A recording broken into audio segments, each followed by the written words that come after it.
সে যদি বিস্ফোরিত চোখে তাকালো। ঠিক শুনছে সে? অস্পষ্ট কণ্ঠে বলল, কি? রুদ্র ঘুরে তাকায়। শুনতে পাননি? ওই দিন আপনাকে ওভাবে? আমি বলতে চাইছি আমার একদম ঠিক হয়নি অমন করা। Sorry for that. সে যদি ভারী চোখের পাতায় টুপটপ পলক ফেলল কটা। রুদ্র সরি বলো। রুদ্র হাউ? রুদ্র জিভ দিয়ে ঠোঁট ভিজে এদিক ওদিক তাকাচ্ছে। সে যদি চাহনি অস্থির হচ্ছে। সে যে কত বেগ নিয়ে জিভ থেকে সরি শব্দটা খসালো সেটা কি এই মেয়ে বোঝেনি? কাউকে বলেছে কখনো সরি? ওকেই তো বলো, কারণ ও বিশেষ কেউ, রুদ্রের বিশেষ কেউ। কিন্তু কেমন করে চেয়ে আছে দেখো, এতে যে তার জড়তাটুকুনও প্রবল হচ্ছে। রুদ্র শেষদের দিক তাকালো। সে এখন মুগ্ধ হয়ে রুদ্রকে দেখছে। রুদ্রের প্রতি অঢেল রাগ এই কথাটা সরিতে উবে গেল। কথা বলার সময় রুদ্রের চোখ মুখে স্পষ্ট দেখছে অনুশোচনা। এভাবে দেখার কি আছে? সরি কি প্রথম শুনলেন? সে যদি মুচকি হাসলো নিচের দিক চেয়ে। রুদ্র চোখ স্থির হলো ওখানেই। উহ, এই মেয়েটাকে হেসে হেসে মারতে পারবে। সে যদি আস্তে করে বলো, আপনার মুখে প্রথম শুনলাম। রুদ্র গলা ঝেড়ে বলল, ঠিক আছে ঠিক আছে, এটা নিয়ে তো বাড়াবাড়ি কিছুই নেই। সে যদি তাও মিটমিটে হাসলো। রুদ্রের এমন লজ্জা পাওয়ার চেহারা দুর্লভ বলেই হাসি পাচ্ছে ভীষণ। মৃদু কণ্ঠে বলো, আপনি একটু বসুন, আমি কফি আনছি। না, আমি কফি খেতে আসিনি। যে জন্য এসেছিলাম তার এক ভাগও করে উঠতে পারলাম না। হইলই না কিছু। রুদ্রর চেহারায় বিরক্তি। সে মনে মনে পুরোদমে প্রস্তুত হয়েছিল আজ একটা ভয়ানক কিছু ঘটাবে, মানে বোঝাপড়া করবে। সে যদি এত তেজ ছুটিয়ে দেবে। অথচ যে মেয়েটাকে দেখলো অমনি কিছুই পারল না। যেটুকু রাগ দেখালো সব জোর করে টেনে বের করেছে ভেতর থেকে। অদ্ভুত হলো সত্যি, এই মেয়েকে আগে দেখলে পায়ের পাতা থেকে বক্ষতালু অবধি জ্বলত, আর এখন সেই মেয়ে তার জ্বলন্ত হৃদয়ে এক টুকরো হিমেল হাওয়া। রুদ্র বলার ধরনের সে যদি কপাল কোঁচকায়, এমনভাবে বলছে যেন কি মহৎ কাজের উদ্দেশ্য আসা। কৌতূহল দিয়ে শুধালো, কেন এসেছেন? রুদ্রর মুখের উপর জবাব দেয়, সেটা কি আপনাকে বলতে হবে নাকি? সেজুতির মুখ থতমত করে ওঠে। একটু আবেগ ভালো লাগাটাই রুদ্র কর্কশ কণ্ঠে ফুস করে উঠে যায়। বিড়বিড় করে বলে, খচ্চর। রুদ্র হঠাৎই সোফায় বসলো। পায়ের উপর পা তুলে হাত ঘড়ির চোখ বুলালো, বলল, 10 মিনিট দিচ্ছি, তৈরি হন গিয়ে। আমার সাথে ও বাড়ি যাবেন। সেজুতির অবাক কণ্ঠে বলল, এখন? তা আবার আপনার সাথে? মাথা খারাপ? কেন? আমার সাথে যেতে কি সমস্যা? বুঝবেন না? বোঝানোর ক্ষমতা থাকা জরুরি। সে যদি নাক মুখ কুচকালো। ব্যাটা আবার আসল ফর্মে ফিরে আসছে। গিরগিটি, আস্ত একটা গিরগিটি। দাঁড়িয়ে আছেন কেন, যান। সে যদি বিরোধিতা করে বলল, আমি কোথাও যাব না, কারণ আমার মাথা ব্যথা। সেটা তো মিথ্যে। তাহলে? তাহলে কথাটা হুঙ্কারের মতো মনে হলো সেজুতির। কাঁদো কাঁদো কণ্ঠে বলল, সত্যি মাথা ব্যথা করছে? এই দেখুন, কপালে কাপড় বেঁধেছি, বরফও লাগাচ্ছে, চুল ভিজে গেছে অনেকটা। এসব কি দেখছেন না আপনি? আর তাছাড়া রুদ্র ভুরু ধসায়। সে যদি রয়েস হয়ে বলো, আপনার সাথে গেলে অনেকে উল্টোপাল্টা ভাববে, বিশেষ করে বড় ভবি। ওইভাবে আপনার বাড়িতে আপনাকে আমাকে দেখেই ভেবে দিয়েছে যা তা একটা কিছু। আমি চাই না এসব দিয়ে আবার বাড়াবাড়ি হোক, কানাঘুষা করুক, বলা বলি করুক। আপনার আর আমার মধ্যে হাবিজাবি সম্পর্ক বেলা বেলা বেলা, এটুকু বলতেই সে যদি দুইয়ে যায়। রুদ্রকে এই ডিটেলসে না বলে একের পর এক প্রশ্ন করত, তাই লজ্জা শরমে মাথা খেয়ে গোল গোল করে বলে থামলো। রুদ্র যেমন হঠাৎ বসেছিল তেমনি হঠাৎ করে উঠে সেজুতির সামনে এসে দাঁড়ালো। এক পাশে ঘাড় হেলে বলল। সেজুতির চোখ ওঠালো। রুদ্র কণ্ঠে স্পষ্ট কৌতুক। সেজুতি রঙ্গে রঙ্গে ঘুরতে থাকলো এই প্রশ্ন। আসলেই তো তাদের মধ্যে কেমন সম্পর্ক এখন? রুদ্র সেজুতির চোখ মুখ এইভাবে দেখছে, এ তো সুগভীর মনোযোগে কখনো অফিসের ফাইলও দেখেনি। চোখ দুটো যেন গভীর সমুদ্র, এক্ষুনি ঝাঁপ দেবে ডুব দেওয়ার ইচ্ছে রুদ্রর। সে যদি চোখ দাবিয়ে দিল। বুক ঢিপ ঢিপ করা শুরু করেছে আরও আগে। এখন আবার ফিরে এলো গায়ের অসহ্য কাঁপুনিটাও। রুদ্র হঠাৎ কি মনে করে সে যদি মাথা বাঁধা ওড়না খুলে দিল। সে যদি অবাক হলো। ঠোঁটের কোনো সূক্ষ্ম হাসি ফোটালো রুদ্রর। চোখ রাখলো সে যদি মৃদু মৃদু ভেজা চুলে, বরফ গলে ভিজছে সেগুলো। সেটুকু যেন সৌন্দর্য প্রকাশের সার্থক। রুদ্র সেখান থেকে চোখ ফিরিয়ে সেজদির ঠোঁটের ওপর রাখে। এই তিরতির করে কাঁপা ঠোঁট তার দুর্বলতা, যা কিছুতেই সেদিন নিয়ন্ত্রণ করা যায়নি। ওই ওষ্ঠে তার বিচরণ ছিল, ভাবতেই ভালো লাগে, হোক সে যদি অমতে, তবুও তো ছিল। সে যদি রুদ্রকে ঠোঁটের দিক এভাবে তাকাতে দেখেই ভয় পেল। পুরনো আশঙ্কা বাসা বাঁধল মনে, চট করে হাত দিয়ে ঠোঁট চেপে ধরল। রুদ্র হতভম্ব হলো ওর ব্যবহারে। মেয়েটা কি ভাবলো, সে আজকেও চুমো খাবে? সরি বলো, তাও এরকম ভাবলো? রুদ্র ভুরু কুচকালো, মোটা কণ্ঠে শুধালো, কি সমস্যা? সে যদি মাথা নেড়ে বোঝালো, কোনো সমস্যা না। রুদ্র তো আর বোকা নয়, সে ঠিক বুঝেছে সেজদিকে রাগানোর দারুণ এক সুযোগ এখন। পকেটে হাত গুজলো, চোখ ছোট করে বলো, আপনি একটা কথা জানেন, এখন চুমো খাওয়া একটা ট্রেন্ড। বাইরের দেশ তো একজন আরেকজনের সাথে দেখা হলেও চুমু খায়, আর সেখানে আপনি, truly speaking, you are so backdated. সে যদি সত্যি তেতে গেল, ঠোঁট থেকে হাসিয়ে তেলে বেগুনে জ্বলে উঠে বলল, থাক, আমার এসব জানার দরকার নেই, আমার এক মনই ভালো। আমাকে যদি কেউ চুমো খায় সেটা আমার স্বামী বৈধভাবে খাবে। আমি তো চেয়েছিলাম প্রথম চুমোটা উনিই দেবে, আপনার জন্যই হলো না। শেষ কথাটা দুঃখ নিয়ে বলল সে যদি। হঠাৎ মাথায় এলো রুদ্রর সাথে অবলীলায় কি বলে বসলো, ইস, ছি ছি। সে যদি লজ্জার কুমড়ি ডগার মতো নেতিয়ে গেল। ঝাড়ুটে মনটা ওখানে আহতি দিল। থন্নি বকিয়ে এসে ঠেকল। রুদ্র সেজুতির আগে পিছে কোনো কথা শুনিনি। তার কান পাচ্ছে অন্য এক লাইন, আমাকে যদি কেউ চুমো খায় সেটা আমার স্বামী বৈধভাবে খাবে। রুদ্র ঠোঁট কামড়ে কিছু একটা ভাবলো। আশঙ্ক সে যদি একদম কাছে গিয়ে দাঁড়ালো। সে যদি চকিত তাকালো। রুদ্র লম্বায় অনেক উঁচু ওর থেকে। সে মাত্র 5 ফিট 1 ইঞ্চি। লম্বা মানুষটাকে দেখতে তার চোখের আকাশপথে ওঠার মতো। রুদ্র হিমকণ্ঠে বলল, খুব শিগগিরই একটা বৈধ সার্টিফিকেট গলায় ঝুলিয়ে আপনার সামনে এসে দাঁড়াবো। সেদিন কোথায় লুকাবেন এখনই ঠিক করে ফেলেন সে যদি আগামাথা না বুঝে শুধালো, মানে মানে মানে বুঝতে হলে আপনার আরেকটু বুদ্ধির প্রয়োজন। আসি। রুদ্র চলে যেতে নেয়। সে যদি পেছন থেকে ডেকে বলো, একটা কথা কিন্তু ভুলে গেলেন। রুদ্র তাকালো, কি কথা? অভ্র ভাইয়া আর আপুর বিয়ে কি শেষ? তো সে যদি ভুরু উঁচিয়ে বলো, রুদ্র রহস্য চৌধুরী তার ওয়াদার কথাই তো তাড়াতাড়ি ভুলে যায়। রুদ্র বুঝতে পারল, সংকিস্ত ভুরু শীতল হলো, পাল্টালো চেহারা অবিভক্ত। সে যদি এগিয়ে এলো, বৃষ্টিকণ্ঠে ধৈর্য নিয়ে শান্তভাবে বলল, আজ তো বলতে পারেন আপনার সব লুকানো কথা, লুকানো ব্যথা, যা কেউ জানে না, কেউ বোঝে না। বলে দিন না আমায়, একটু চেষ্টা করে দেখি, যদি কমাতে পারি, যদি খুঁজে এনে দিতে পারি আপনার ওই ব্যথার মরণ। বলুন না আমায়, কি সেই লুকানো কথা? অতীত, কেন আপনার মা আজ এমন? কেন আপনার এত প্রতিপত্তি তার চিকিৎসায় লাগছে না কেন?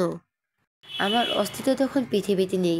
নানুর কাছে শুনেছিলাম বাবা মায়ের ভালোবাসার গল্প, ওনাদের লাভ ম্যারেজ। আমার নানান বাড়ি চিটাগাংয়ে। স্থানীয় ওনারা বিপুল সম্পত্তির মালিক ছিলেন। চট্টগ্রামে ধনী লোকেদের জমিদার বলে সম্বোধন করা হয়। তাই নানাও ছিলেন একজন দাপুটে জমিদার, সম্ভ্রান্ত ঘরের একমাত্র মেয়ে মা।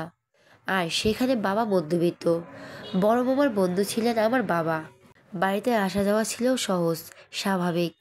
মা ইন্টারের ছাত্রী যখন, বাবাকে রাখা হলো মায়ের হোম টিউটর হিসেবে। বাবা ঢাবিতে পড়তেন, ব্রাইট স্টুডেন্ট। তাই ভালো ভেবেই মামা বলেছিলেন বাবাকে পড়াতে। আর এর মাধ্যমে শুরু হয় তাদের প্রণয়। এক সময় পরিবারের সবার চোখে ধরা পড়ল, কিন্তু বাড়ির অতীত আদরের মেয়ে মা সাথে বাবা সুদর্শন, ভদ্র, শিক্ষিত, চেনা জানা বলে নানা ভাই দ্বিমত করেনি। পরিবারের সবাই মেনে নিলেন তাদের সম্পর্ক। বেঁকে বসলেন আমার অদেখা দাদু বাড়ির লোকজন। শহরে মেয়ে তারা মানবে না। এদিকে বাবা ও মাকে ছাড়তে পারবেন না। তাদের অমাতে একা একা বিয়ে করলেন। শুধু নানু বাড়ির উপস্থিতিতে বিয়েটা হলো। বিয়ের পর বাবা মাকে নিয়ে একটা ফ্ল্যাটে ওঠেন। মায়ের চাচা মানে আমার আরেক নানা ভাই বিয়েতে তাদের উপহার দিয়েছিলেন এই ফ্ল্যাটটি। বাবা তখন ছোটোখাটো একটা চাকরি জোগাড় করছেন। মা এতেই খুশি, তার অধিক চাহিদা ছিল না। 1.5 বছরের মাথা আমি হলাম। বাবা নাকি ভীষণ খুশি হয় সেদিন। আমাকে কোলে নিয়ে বারবার বললেন, আমার ছেলে, আমার ছেলে। সবাইকে ডেকে ডেকে মিষ্টি খাওয়ালেন। ওই দিন নাকি সূর্যের প্রচণ্ড তেজ ছিল, স্বাভাবিকের তুলনায় বেশি গরম। বাবা তাই প্রকৃতির ওই দিনের রূপের সঙ্গে মিলিয়ে আমার নাম রাখলেন রুদ্র। ভালো যাচ্ছিল দিন। আমি ছোট থেকেই সকলের চোখের মনি। আস্তে আস্তে বড় হলাম। বড় মামা তখন সদ্য বিয়ে করেছেন, আর্কিটেকচারের প্রফেশনাল ঢুকেছেন বছর খানেক। একদিন একটা কন্ট্রাক্টরের কাজে গিয়ে বিখালে চোখে রড ঢুকে যায়।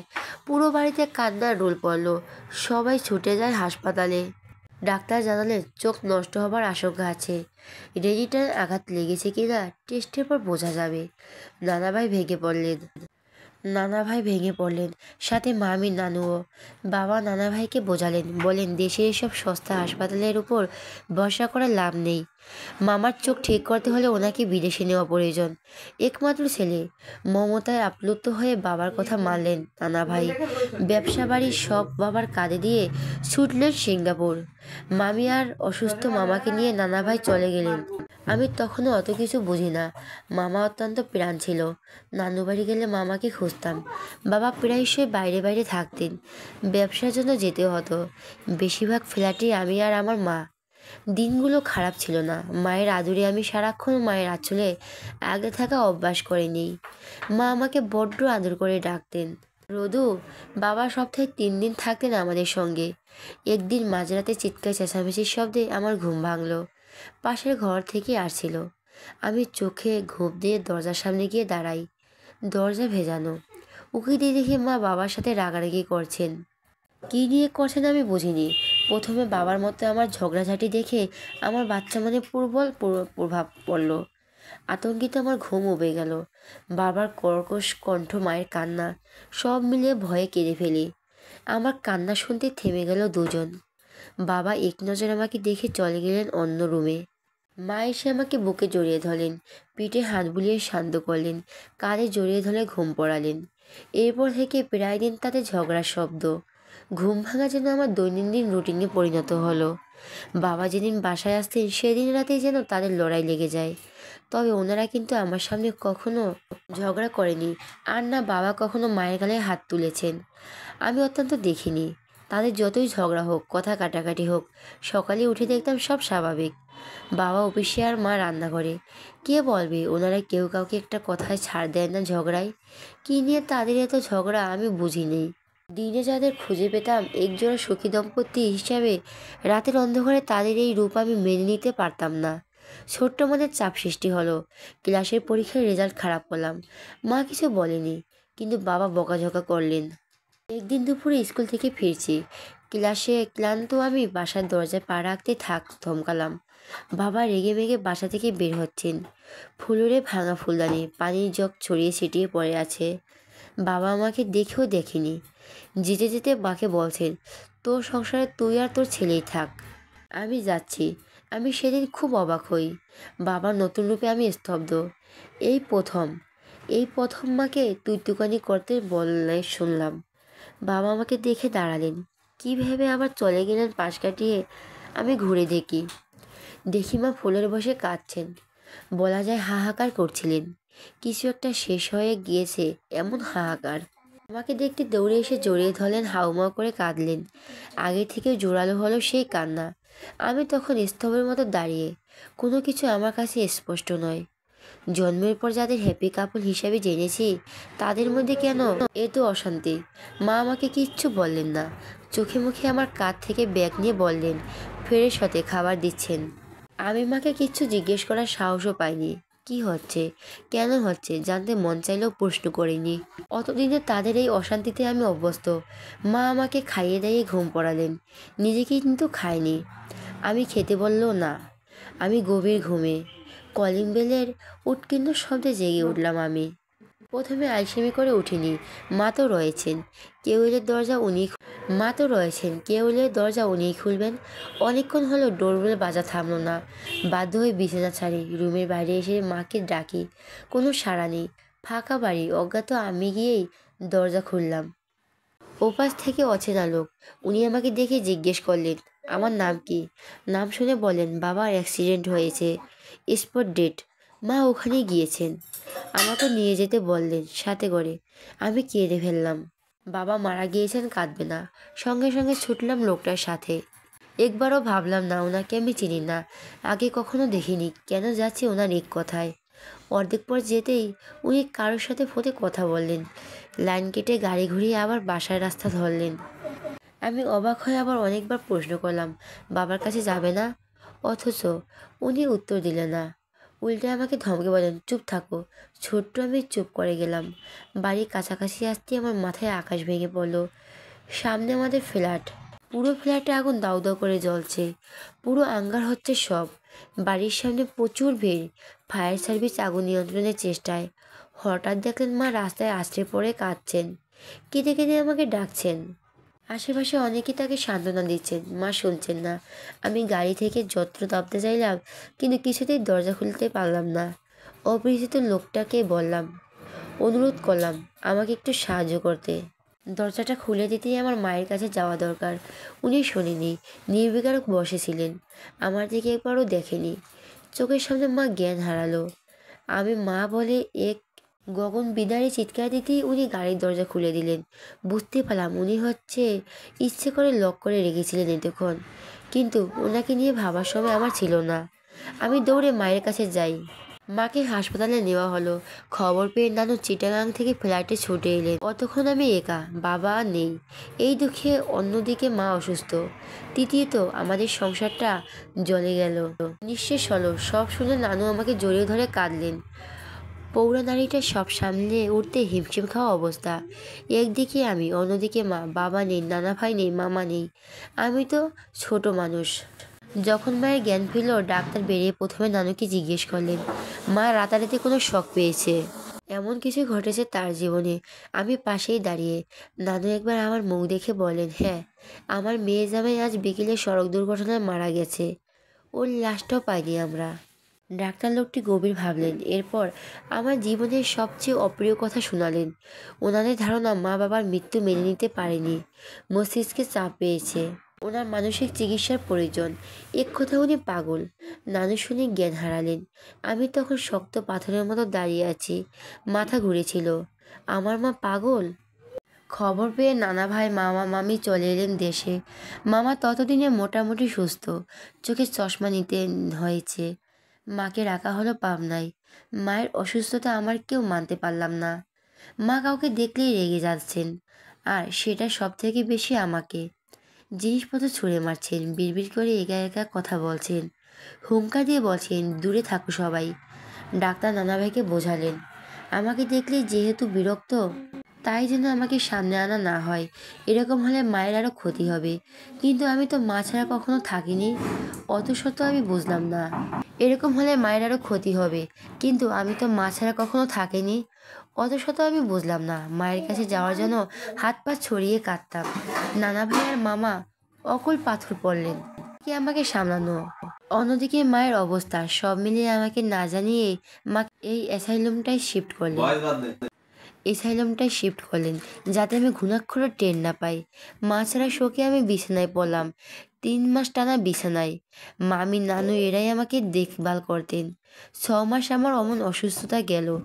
রোজ নানা মামাকে কেঁদে কেঁদে বলতাম, অনুরোধ করতাম একবার মাকে দেখব, কিন্তু আমার ভালোর জন্য তারা শুনতেন না। মা প্রথমে কাঁচের গ্লাস ছুঁড়ে মারতেন আমাকে দেখে, তাতে কপাল ফেটে গেছিল আমার। আর এই ভাইয়ের নানা ভাই, মামা চাইতেন না আমাকে মায়ের কাছে নিতে। একটা বছর ওভাবে পার হলো। একটু হয়তো বুঝলাম, মাকে দেখে আশা ছেড়ে দিলাম। আর এইভাবেই নানা ভাই, মামা চাইতেন না আমাকে মায়ের কাছে নিতে। একটা বছর ওভাবেই পার হলো। একটু হয়তো বুঝলাম, মাকে দেখার আশা ছেড়ে দিলাম। পড়াশোনায় মন দিলাম, একা একা থাকতে শুরু করলাম। চুপচাপ হয়ে গেলাম, কারোর সাথে মিশি না, কথা কম বলি, আনন্দ উৎসবে যোগ দিই না, হয়ে উঠে গম্ভীর, রাগী, মেজাজি খিটখিটে। মামা অনেক আগে থেকে খোঁজ নিচ্ছেন বাবার ব্যাপারে। ওনার লাশ ফেরেনি, কোনো হাসপাতালে ছিল না। মামা থানায় ডায়েরিও করেছিলেন, লাভ হয়নি। এরপর আমাদের ফ্ল্যাটে আগুন লাগার ব্যাপারটা খোঁজ নেন। গ্যাস সিলিন্ডার ব্লাস্ট হয়ে আগুন লাগে, এটুকুই জানতে পারলেন শুধু। একটা সময় নানা ভাই রোগে ভোগে বিছানায় পড়লেন। ধীরে ধীরে আমি বড় হলাম। যেদিন 15তে পা দিলাম, নানা ভাই মারা গেল প্রথমে। এর 2 বছর পর নানু, মামা মামি, মামাতো ভাই বোনগুলো হয়ে উঠলো আমার একমাত্র পরিবার। সাথে যোগ হলো অব্র। ওকে নিয়ে মনের মতো করে আগলে রাখতে শুরু করলাম, সাথে কঠোর শাসন। ছেলেটা হলো আমার সম্পর্ক বাধ্য। এ তো বকাঝকা করলো, কোনোদিন একটা জবাব দেয়নি, চোখ তুলে কথা বলেনি। ওর চোখে আমি নিজের জন্য শুধু ভালোবাসার শ্রদ্ধা দেখি। আমার ভাগ্য বরাবরই ভালো, ভালোবাসা মানুষগুলো আমার বড্ড ভালোবাসেন। মামিও কোনোদিন অবহেলা করেনি, মায়ের মতো খেয়াল রেখেছেন। একটা সময় আমি ব্যবসার ভার কাঁধে নিলাম। না, নানা ভাইয়েরটা নয়, এই তো, আর আমার না। নানা ভাই তার সম্পত্তির অর্ধেক অর্ধেক করে দুই সন্তানকে সমান দিলেন, আর মা সেটুকু লিখে দিয়েছিলেন আমার নামে। ওটাই কাজে লাগালাম। সবাই বলতেন আমার নাকি তুখোড় বুদ্ধি, আর সেই বুদ্ধি দিয়েই একের পর এক বিজনেসে প্রফিট আসে। প্রথমবার যেদিন আমার ডিল ফাইনাল হয়, মামা সেদিন খুশিতে অপুলত্ত। উপহার হিসাবে যা চাইব তাই দেবেন বললেন। আমি জানতে চাইলাম মা কোথায়। মামা চুপ করে গেলেন। একটু সময় নিয়ে আমাকে জানালেন মায়ের কথা। মা ঢাকা মানসিক স্বাস্থ্য ইনস্টিটিউটে ভর্তি। আমি কিন্তু মাকে ভুলিনি, বরং প্রশ্ন করা বন্ধ করেছিলাম। ওই দিন অপ্রত্যাশিত খবর পেয়ে ঢাকা ছুটে এলাম, সাথে এলেন মামাও। এতগুলো বছর পর মাকে দেখে আমার মনের অবস্থাটা আমি বোঝাতে পারবো না। শুধু ছোটবেলার মতো হাবুসে নয়নে কাঁদতে পারিনি, কিন্তু কষ্টটা কোনো অংশে কম ছিল না। দু চোখে তৃষ্ণা মেটিয়ে মায়ের পবিত্র মুখটা দেখেছিলাম। আমার সুন্দর মা আর সুন্দর রইলেন না ততদিনে। গারদে বন্দি থেকে থেকে অযত্নে প্রতিটি ছাপ তার চেহারায়। মায়ের পাকা চুল, হাতে পায়ের কুকরানো চামড়া, পরনের সাদা চেক শাড়িটা যেমন আমার মার অচেনা। মা নিজেও আমাকে অবাক চোখে দেখছিলেন। তার চোখের কোটর ভর্তি পানিটা আবার আজও মনে আছে। মামা আমাকে দেখিয়ে মাকে বললেন, দেখ আরু, তোর ছেলে কত বড় হয়ে গিয়েছে, বিজনেস করছে এখন। মা শিখের মধ্যে হাত বাড়ালেন আমাকে ছুতে। আমি অধৈর্য হয়ে এগোতেই মা মেরে বসলেন আমায়। সেই পুরনো দৃশ্যপট, পুরনো কাহিনী। মামা দীর্ঘশ্বাস ফেললেন। একমাত্র মনটা বোধহয় আর সুস্থ হবে না, এই শোকে ছলছল করে উঠল তার চোখ। মা ঢাকায়, তাই আমি আর চিটাগাং ফেরা আগ্রহ পেলাম না। এক সপ্তাহের মধ্যে সমস্ত বিজনেস ট্রান্সফার করলাম ঢাকায়। মামা মামি অনেক বোঝালেন, মামি কাঁদলেন, ভাই বোনগুলো হাই হুতাশ করতুল। তবু আমি অটল। শুধু বেঁকে বসলো অব্র। সে কিছুতেই আমাকে ছাড়া থাকবে না। ওকে নিয়ে চলে এলাম ঢাকায়। বাড়ি কিনলাম। দুই ভাইয়ের বসবাস শুরু হলো এখানেই। নিয়ম করে প্রতি সপ্তাহে মাকে দেখতে যেতাম। অদ্ভুতভাবে অ্যাসাইলমের ম্যানেজার রফিক আমাকে চিনতেন। উনি ভয় ততষ্ট থাকতেন এই ভেবে যে আমি গেলেই মায়ের পাগলামি শুরু হবে, কিন্তু মুখের উপর মানা করতে পারতেন না। আর করলেও বা কি, আমি কি শুনবো? আমার মাকে দেখতেই হবে, রোজ যেতাম। যদিও মা আমায় দেখলে রেগে যেতেন, তবুও যেতাম। আমার ব্যবসার দিন দিন লাভ বাড়লো। ভুলে গেলাম লোকসান কাকে বলে। আঘাত ছুতে থাকলাম। আমি মাকে নিয়ে বিদেশে যেতে চাইলাম। ভালো ট্রিটমেন্ট পেলে মা নিশ্চয়ই সুস্থ হয়ে যেত। এই আশায় মায়ের কানে খবরটা কিভাবে পৌঁছালো জানি না। মা আমাকে আশ্চর্যচকিত করে দিয়ে শুরু করলেন দ্বিগুণ পাগলামো। কোনোভাবেই সে আমার সাথে যাবে না। আমি জোর করার লাভ হলো না। রফিক জানালেন মা নিজেকে আঘাত করার চেষ্টা করছেন, দেওয়ালে মাথা ঠুকছেন, যেতে রাজি হননি। জোর জবরদস্তি করলে হিতে বিপরীত হবে। ভয়ে আমি পিছিয়ে এলাম। পাছে মা যদি নিজের ক্ষতি করে বসে। অন্য সবার মতো আমি বুদ্ধিমান, অথচ এই বুদ্ধি দিয়ে আমি ভেবে পাচ্ছি না মা আমাকে দেখলেই কেন এরকম করে। মামা যখন শুনলেন মাকে বিদেশে নিতে চেয়েছি, দীর্ঘশ্বাস ফেললেন উনি। জানালেন উনি আর নানা ভাই অনেক আগে মাকে বিদেশে নিতে চেয়েছিলেন, কিন্তু মার একরকমই আচরণ করেছেন। তাই ভয় পেয়ে নানা ভাই ঝেড়ে ফেলেন সে চিন্তা। বড় আদরের মেয়ের এই অবস্থা মূলত নানা ভাইয়ের অসুস্থতার মূল কারণ ছিল। মায়ের মাথা ঠিক নেই, তাই যা কিছু ঘটাতে পারে ভেবে কেউ সাহস করেনি। পিছিয়ে গিয়েছিলেন। যেভাবে আমি আছি পিছিয়ে, ঠিক সেইভাবে। তারপর দিন একরকমই চলতে থাকলো। দূর থেকে মাকে এক নজর দেখা আমার দৈনন্দিন রুটিন। কখনো মাকে একটু ছোঁয়ার লোভে কাছে গেলেই চেঁচাতেন, তেড়ে আসতেন, যেন আমি তার জনম জনমের শত্রু। আমার বাবা নেই, মায়েরও খোঁজ নেই। অনেকে নিজের মতো ভেবেছে মা সেই আগুনে পুড়ে মারা যান। মায়ের অসুস্থতা হওয়ার কথাটা নানা ভাই কাউকে জানতে দেয়নি। মামাও আমাকে অনুরোধ করেছেন কাউকে না জানাতে। লোকে উপহাস করবে আমার মাকে নিয়ে, সেইভাবে আমিও কোনোদিন বলিনি কাউকে। কিন্তু এটাও বলিনি আমার মা নেই। যে যেমন ভেবেছে চুপ থেকেছি, প্রত্যুহর করিনি। এই পৃথিবীতে মায়ের অসুস্থতার কথা একমাত্র মামা মামি আর আমি জানি। আমার মামাতো ভাই বোনগুলো জানে না, অব্রও জানে না। আর এখন জানালেন আপনি। আমি এখনো অপেক্ষা করে আছি মায়ের জন্য। আশায় বুক বেঁধে রয়েছি মা সুস্থ হবে। সেদিন আপনি যখনই আমাকে বললেন মা সুস্থ, আমি এক মুহূর্তের জন্য জান্নাতের সুখ অনুভব করছি। জানেন, ভেবেছি রাত পোহালে মাকে নিয়ে আসবো। অস্থিরতায় উত্তেজনায় আমার ঘুম আসেনি। পায়চারি করেছি ভোর অবধি, কিন্তু অ্যাসাইলামে যেতে আমার সব সুখ অসুখে বদলালো। আমার মায়ের আদৌ কোনো পরিবর্তন এলো না। সে একরকমই তার আচরণ। আমার মমতাময়ী মায়ের চোখের মধ্যে ছিলাম আমি, অথচ আজ ভাগ্যের পরিহাসে আমি তার চক্ষুশূল। রুদ্র থামলো, চোখ বুঝতে কনিশ বেয়ে জ্বর গড়ালো। যেহেতু সেটুকু মোছার আগে পাশ থেকে পেল ফোপানোর শব্দ। সে যদি ঠোঁট ভেঙে কাঁদছে। রুদ্র অবাক হলো। আপনি কাঁদছেন কেন? সে যদি কিছুতেই কথা বলতে পারল না, দুহাতে মুখ ডেকে হু হু করে কাঁদল। রুদ্র হতবুদ্ধি হয়ে এলো ওর ব্যবহারে। সে যদি রোদ হয়ে আসা কণ্ঠে বেগ নিয়ে অস্পষ্ট স্বরে বলল, আপনার এত কষ্ট কি করে সহ্য করেন? রুদ্র এতক্ষণে বুঝলো সে যদি ওর অতীত জেনে কাঁদছে, অথচ ও ওর একা রাতে মাকে ছাড়া ছটফট করা গল্পটুকুনও তো স্পষ্ট বলতে পারেনি। যতটুকু বলেছে তার থেকে সিংহভাগ কষ্ট নিজের মধ্যে লুকানো। এই বর্ণনা থেকে বাদ পড়েছে কত অনুভূতি, কত যন্ত্রণা। মৃদু হেসে বলো, বাচ্চার মেয়েদের মনে তো নরম হয়, জানতাম না তো। সে যদি কান্না থামালো না। রুদ্রের কথা ভেবেই তার কষ্টে বুক ফেটে যাচ্ছে। সে নিজে মাকে ছাড়া এক মুহূর্ত থাকতে পারে না, এখনও না। আর রুদ্র অত ছোট বয়স থেকে একা থাকা শিখে গিয়েছে। চোখের সামনে মাকে দেখছে, অথচ তার কাছে যেতে পারছে না। মা চেনে না তার নারী ছেড়ে ধন। এর থেকে বড় দুঃখ শোক এই দুনিয়ায় আছে কিনা সে যদি জানা নেই, সত্যিই জানা নেই। রুদ্র নিজের দুঃখ ভুলে গেল সে যদি কান্নায়। মনোযোগ দিল ওর লাল নাকের ডগা, ভেজা ভেজা চোখে। না, এই মেয়ের মধ্যে তার বিশ্বস্ত অনুভূতির জন্ম বিফলে যায়নি, যাবেও না। যে মেয়ে তার দুঃখে কেঁদে বুক ভাসায়, সে নিঃসন্দেহে তার প্রতিটি সুখ দুঃখের সাথী হওয়ার উপযুক্ত। রুদ্র সেজুদির মুখটা অজলে তুলল।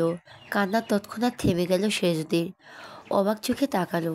রুদ্র চোখ দুটো মুছে নিল দুহাতে বৃদ্ধাঙ্গুল দিয়ে। বলল, কাঁদবেন না, আপনার চোখের জল মানায় না।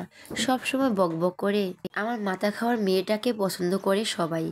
সে যদি মাথা নুয়ে নিল। হঠাৎ কিছু একটা ভেবে চট করে তাকালো। কপালে ভাঁজ ফেলে বলো, আচ্ছা অব্র ভাইয়া কে? উনি কি আপনার নিজের কেউ নন? রুদ্রর মুখ অন্ধকার হয়ে এলো তৎক্ষণাৎ। চোখ সরিয়ে অন্যদিকে তাকালো। কঠিন কণ্ঠে বলো, সেটা আপনার না জানলেও চলবে। অব্রকে নিয়ে এ ধরনের কোনো প্রশ্ন আমায় করবেন না। ও আমার ভাই। সে যদি কৌতূহল নিভে গেল। লম্বা একটা দীর্ঘশ্বাস বের হলো, সাথে ডুব দিল চিন্তায়। ইস, জীবনটা যদি সিনেম্যাটিক হতো, বা হতো কোনো গল্প উপন্যাসের পাতা, সেই নায়িকাগুলোর মতো যদি ওরও থাকতো অদ্ভুত শক্তি, যদি পাতো রুদ্রমাকে ফিরিয়ে দিতে ওর কাছে, লোকটার সব কষ্ট মুছে যেত। তবে হঠাৎ গাড়ি হর্নের শব্দ, দুজনের নড়ে চড়ে ওঠে। ভুরু কুচকে দুজন মুখ চাওয়াচাওয়ি করে। সে যদি কিছু একটা ভেবে দৌড়ে আরিশার রুমের বারান্দায় যায়। নিচে উকি দিতে মাথায় বাজ পড়ল। সবাই ফিরেছে অনুষ্ঠান থেকে। এবার কি হবে? বাড়িতে তো সে একা নেই, রুদ্রও আছে। সবাই দেখলে কি ভাববে?